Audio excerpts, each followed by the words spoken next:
Hello student and welcome to Rasa International School. Today is our chapter for class 7, chapter 3rd, History, the Delhi Sultanate. And today we have topics to discuss: Qutbuddin Aibak, Iltutmish, Razia Sultana, Ghayasuddin Balban from the page number 19. Now we are going to discuss about the king Qutbuddin Aibak from 1206 to 1210 AD. हम इस chapter में जो हमारे chapter का नाम है वो chapter 3 Delhi सल्तनत जो कि क्लास 7 के लिए है।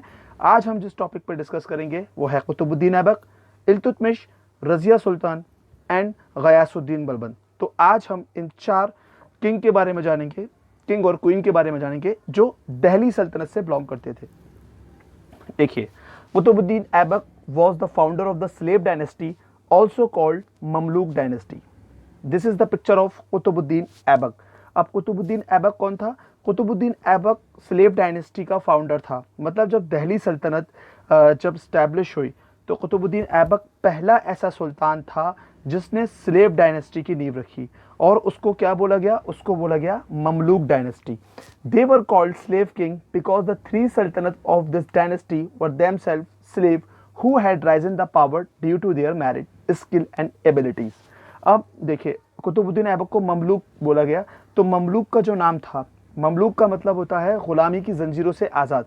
अभी तक ये गुलाम थे, लेकिन जब कुतुबुद्दीन ऐबक था तो गुलाम, लेकिन जब ये किंग बना, जब ये राजा बना तो इसको ममलूक कहा गया कि एक तरीके से ये गुलाम वंश तो है, मतलब जो गुलाम है वो किंग बन गया। अब उसके बाद जो उसकी औलाद होगी वो भी राजा बनेगी, लेकिन ये कौन से वंश से हैं? ये स्लेव डायनेस्टी से हैं। और ये किस बिहाफ पे राजा बने? अपनी मेरिट से, अपने स्किल से और अपनी योग्यता, अपने एबिलिटी से। Except Aibak, all other sultan of this dynasty belong to Ilbari tribe of Turks. मतलब कुतुबुद्दीन ऐबक को छोड़कर जो बाकी जो सुल्तान थे वो किस कबीले से थे? इलबारी ट्राइब। ट्राइब मतलब कबीला, जो कि टर्क्स थे। Aibak rule for 4 years only. Aibak ने कब तक राज किया? 1206 से लेके 1210 तक उसने सिर्फ 4 साल रूल किया। He was generous ruler, gave large sum of money to both Hindu and Muslim, for which he earned the title of लाल बख्श। उसने काफ़ी मतलब एक जनरियस रूलर था, उसने बिल्कुल ईमानदारी से काम किया, उन्होंने हिंदू और मुस्लिम के साथ उसने बिल्कुल एकता वाली बात रखी, है ना। इसीलिए उसको किस नाम से जाना गया? लाल बख्श के नाम से वो जाना गया। Now the next topic is Iltutmish. Iltutmish का जो शासन है वो 1210 से लेकर 1236 तक है। Iltutmish also a slave succeeds Qutubuddin Aibak. He is regarded as a real architect of the Muslim rule in India. He suppressed revolt the consolidated the empire. He also saved the kingdom from the wrath of Mongol invader Genghis Khan. अब देखिए, जो कुतुबुद्दीन ऐबक के बाद जो अगले king बने उनका नाम था इल्तुतमिश, जो कि 1210 में राजा बने कुतुबुद्दीन ऐबक की मौत के बाद। Also a slave succeeds of Qutubuddin Aibak. और कुतुबुद्दीन ऐबक के बाद इल्तुतमिश जो है गद्दी पे आए। ही is regarded the real architecture of Muslim rule in India. अब इनको क्या माना जाता है? इनको मुस्लिम की जो रूलर में सबसे ज़्यादा मजबूत इन्होंने आर्किटेक्ट का काम किया। जिस तरीके से उन्होंने मुस्लिम रूलर को और मजबूत किया, क्योंकि कुतुबुद्दीन ऐबक सिर्फ 4 साल के लिए राजा बने, लेकिन ये 1210 से लेकर 1236 तक इन्होंने राज किया, तकरीबन मतलब 26 ईयर तक। तो इनको जो है मुस्लिम रूलर का इन्होंने पूरी तरीके से नींव को मजबूत किया। He suppress the revolt, consolidated his empire.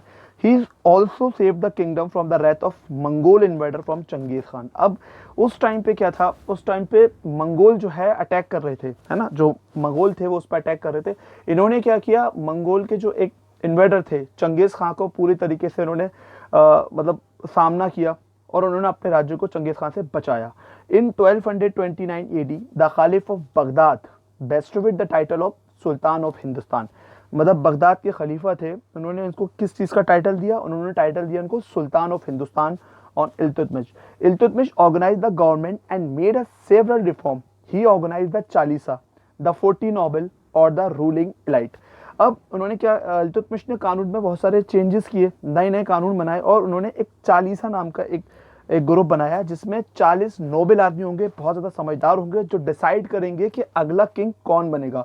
और एडमिनिस्ट्रेटिव में वो अपनी एक सही एडवाइस रखेंगे, सही राजा को सही राय देनी होगी, है ना। और कभी ऐसी सिचुएशन आती है कि जहाँ पर हम लोग किंग नहीं बना सकते, तब 40 लोगों का एक ग्रुप था जो नोबल पर्सन थे, वो अपने तजुर्बे से, अपने एक्सपीरियंस से डिसाइड करेंगे कि अगला किंग कौन बनेगा। मतलब अगर कहीं ये कन्फ्यूज़न है, दो राजाओं में से राजा के दो बेटे हैं, इसको किंग बनाए तो क्या इसको बनाए, तो वो जो 40 लोग थे जो नोबल थे वो डिसाइड करेंगे कि who is the better king, है ना, जो दो लोगों में से कौन ज्यादा बेटर किंग बनेगा।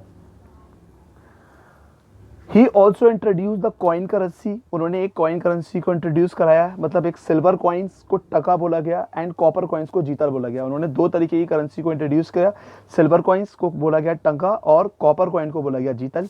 These coin were use through out the सल्तनत पीरियड, और पूरे सल्तनत पीरियड में ये जो कॉइन्स हैं ये चलते रहे।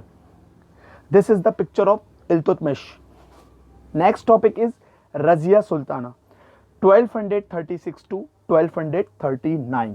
Now, we are going to discuss about the female king of Muslim ruler, Razia Sultana. Iltutmish had many sons, but he decided that his daughter Razia would succeed him.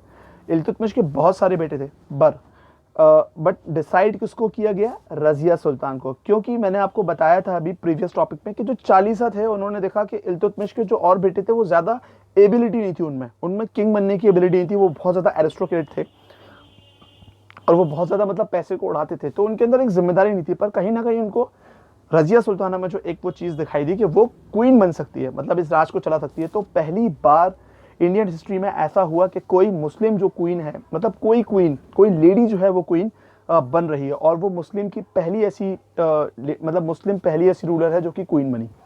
तो Razia would succeed him. Razia was the first and the last women Muslim ruler of medieval period, मतलब medieval period की रजिया एक आखिरी और पहली Muslim ruler बनी। She rule efficiently through for a short period of 4 years only. अब देखिए, रजिया सुल्तान ने जब क्वीन बनी तो एक कंट्रोवर्सी क्रिएट हो गई, मुस्लिम्स के अंदर औरत को पर्दे में रखा जाता है ना। ऑन द अदर हैंड जब मुस्लिम रिलीजियस में औरत को पर्दे में रखा जाता है, तब रजिया सुल्तान क्या बनी, क्वीन। तो ऑब्वियसली उसको अपनी सेना के सामने भी आना होगा, मिलिट्री में सबके सामने आना होगा। तो क्या हुआ, उसने मतलब एक तरीके से जब एक तरफ मुस्लिम में होता है कि औरत को पर्दे में रखा था, वो पर्दे को छोड़कर सबके सामने आई। तो कहीं ना कहीं जो 40 सरदार थे जिन लोगों ने अपनी रजामंदी से क्वीन शिप दी थी, उन लोगों में कहीं ना कहीं नाराजगी हो गई कि ये एक जो ऑर्थोडॉक्स है मुस्लिम की, उसको तोड़कर ये आगे आ रही है ना। तो कहीं ना कहीं उसने 40 सरदारों की एक दुश्मनी मोल दी। हालांकि ये था कि आप पर्दे में रहिए, उसने उस चीज को तोड़ दिया। उसने एक रेड कलर का लबादा ओढ़ा, और वो लबादा ओढ़ के जो है अपने सैनिकों में आती थी और अपने जो सोल्जर्स थे उनको अगली कमांड किया करती थी, है ना। वो घुड़सवार में भी काफी वो माहिर रही। पर रजिया सुल्ताना का जो एक 4 साल का जो पीरियड था वो काफी कंट्रोवर्सी वाला सीरियस जो मुद्दा रहा। पर कुछ इफेक्ट मतलब कुछ वजह से ड्यू टू सम कॉजेस उसको हटा दिया गया और आखिर में उसकी डेथ हो गई। ठीक है, this is the picture of Razia Sultan. The next topic is Ghiyasuddin Balban from 1266 to 1286. Razia's successor were weak ruler Ghayasuddin Balban was a loyal slave of Iltutmish and the member of Chalisa. अब जो गयासुद्दीन बलबन थे वो इल्तुतमिश के गुलाम थे और बहुत लॉयल गुलाम थे, वफादार गुलाम थे, है ना। और वो चालीसा के मेंबर भी थे। मैंने आपको बताया था ना कि चालीसा मतलब 40 सरदारों का ग्रुप होता था जो कि डिसाइड करते थे कि अगले दिन कौन बनेगा। तो उन 40 नोबल पर्सन में से वो एक इल्तुतमिश भी थे। He ruled for 20 years. उन्होंने कितने साल राज किया, 20 साल राज किया। He is known for his policy, blood and iron policy. देखिए, ब्लड एंड आयरन पॉलिसी जब आप ऑटोमन बिस्मार्क के बारे में पढ़ेंगे तब उसकी एक पॉलिसी होती है ब्लड एंड आयरन, है ना। उसी तरीके से गयासुद्दीन की भी एक पॉलिसी थी ब्लड एंड आयरन पॉलिसी, मतलब रक्त और लोह, या तो मतलब खून बहाओ या फिर लोहे की तरह मजबूती से मतलब लड़ो। तो ये उनकी एक पॉलिसी थी। He is known for his policy blood and iron. He crushed the power of Chalisa and defended his kingdom from the Mongol invasion. अब क्या हुआ, इन्होंने आते ही जो एक 40 सरदारों का जो एक ग्रुप था, जिसके नोबल जो लोग डिसाइड करते थे कि अगला किंग कौन बनेगा, उनकी पावर को थोड़ा सा कम किया। He crushed the power of Chalisa. उन्होंने उनकी पावर को बिल्कुल कम किया और सबसे ज्यादा उन्होंने अपने जो एक किंगडम था उसको सेव किया मंगोल के अटैक से। क्योंकि देखिए 1526 में मंगोल यानी मुगल इंडिया पे आ जाएंगे, है ना। लेकिन मंगोलों का अटैक जो है वो बहुत टाइम से इंडिया पे होता आ रहा था, क्योंकि अभी सल्तनत डायनेस्टी है तो इनको काफ़ी टाइम। अब उन्होंने क्या किया, गयासुद्दीन बलबन ने अपनी मतलब जो मंगोल थे उनको रोक दिया। ही encouraged the people to सजदा pipes, thus he made the power of Sultan absolute। और उन्होंने किस चीज पे ज्यादा दिया, मतलब सजदा कीजिए और जब आपको किंग मिले तो उसको हाथ को एक मिलाइए और मिलाने के बाद उसको चूमिए, इस तरीके की प्रथा उन्होंने निकाली। और ये एक पहले ऐसे किंग थे जिन्होंने मतलब जो पारसियों का जो त्यौहार है नौरोज को भी मनाया। ठीक है, तो आज हमने इस टॉपिक में 4 किंग्स के बारे में समझा, sorry 3 kings and 1 queens, Qutubuddin Aibak, Iltutmish and queens, Razia Sultan and Ghiyasuddin Balban. I hope आपके चैप्टर समझ में आया हो।